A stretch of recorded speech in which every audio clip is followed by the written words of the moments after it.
We know so far the first existence is truth, truth itself. Nothing can exist without truths. Truth had to always be here.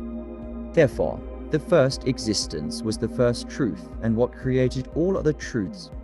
Everything also needs a space, place, and time to exist, or they could not exist.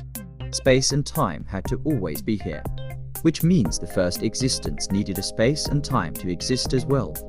Things need to be measured, the times they exist, and a place to be measured, space. Coming to the conclusion that truth, space, and time had to always be here, and has to always be here. Or you can say the universe has and had to always be there. The universe had to always be here.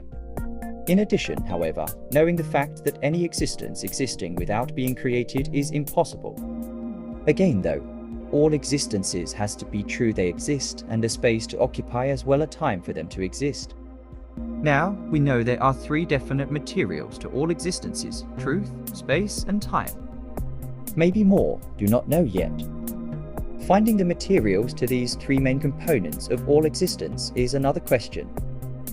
What would be the materials to something that has never been created and that it is impossible to exist?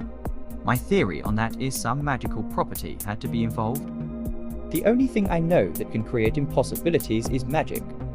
Moreover, I believe magic is also a part of reality as well as science. Needless to say, all this boils down to that the universe had to always exist and will always have to. On the facts that truth, space, and time had to always exist. To end on this subject, truth, the first truth and existence, had to always have a space and time to exist as well. We also talked about every religion and ism as well science, about how elements and forces are a make-up reality also.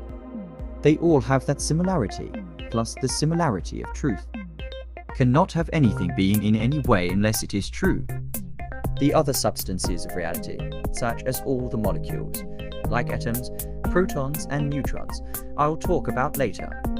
In closing, truth is where everything starts and where everything will end.